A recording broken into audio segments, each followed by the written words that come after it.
Hi guys, it's me again, Kurt Villanueva, and kung hindi ka pa nakasubscribe, mag-subscribe ka na and hit mo na rin yung notification bell para lagi po kayong update sa aking mga susunod na videos. For today's video guys, gagawa na naman tayo ng spoken poetry.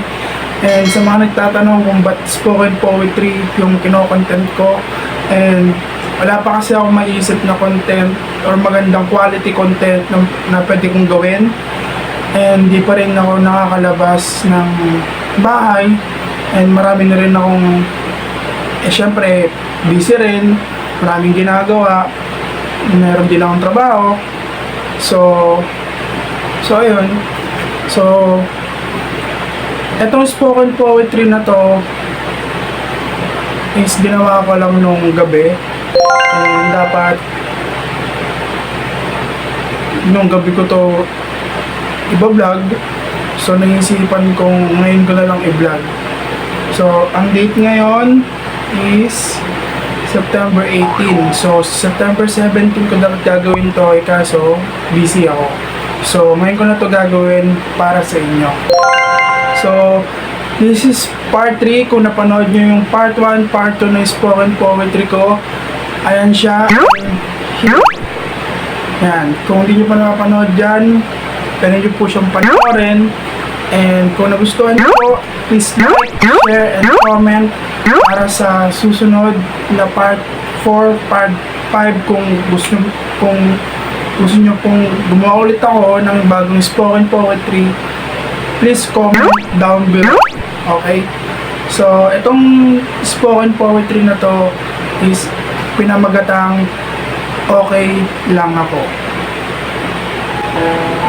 Okay lang ako.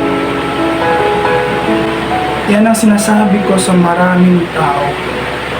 Okay lang ako. Kahit sa loob ko ang sakit-sakit na. Kahit sa loob ko ay hindi ko na kaya. Nakikita niyo ako na masaya. Pero sa likod ng aking pagiging masaya ay may lungkot akong dinadala. Sa likod ng maskara, inyong makikita, ako ay sobrang nasasaktan na. Pero di nyo lang lahat nahahalata. Kasi magaling kong magtago ng nararamdaman ko.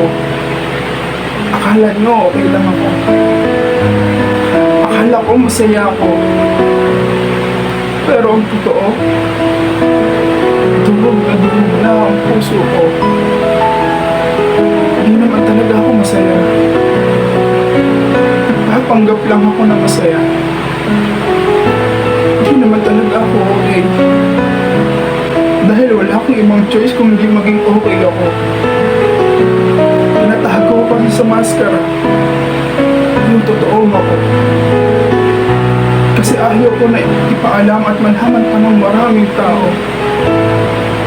Minsan nga kung sino pa yung taong iyong pinagkakatiwalaan na siya pa yung taong sisira sa'yo, dahang-dahang.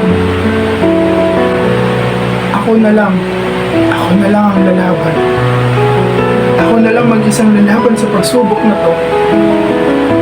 Mag-isa akong inilihim ang sakit ng nararamdaman ko. Para saan pa? Para saan pa? Kung sasabihin ko pa, para saan pa? Para maging kaawa-awa ko. Nakala mo may malasakit sa kapa pero pag nakataligod ka na, sasabihin pala sa iba. Kaya hindi na.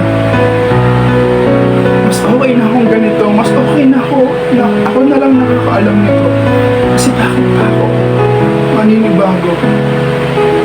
Nasanay na akong ganito. Balang araw malalagpasan ko rin to.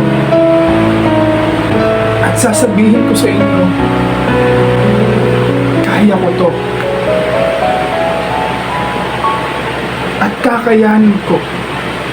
Kakayanin ko na labanan ito. Kahit ako na lang dito sa mundong ito.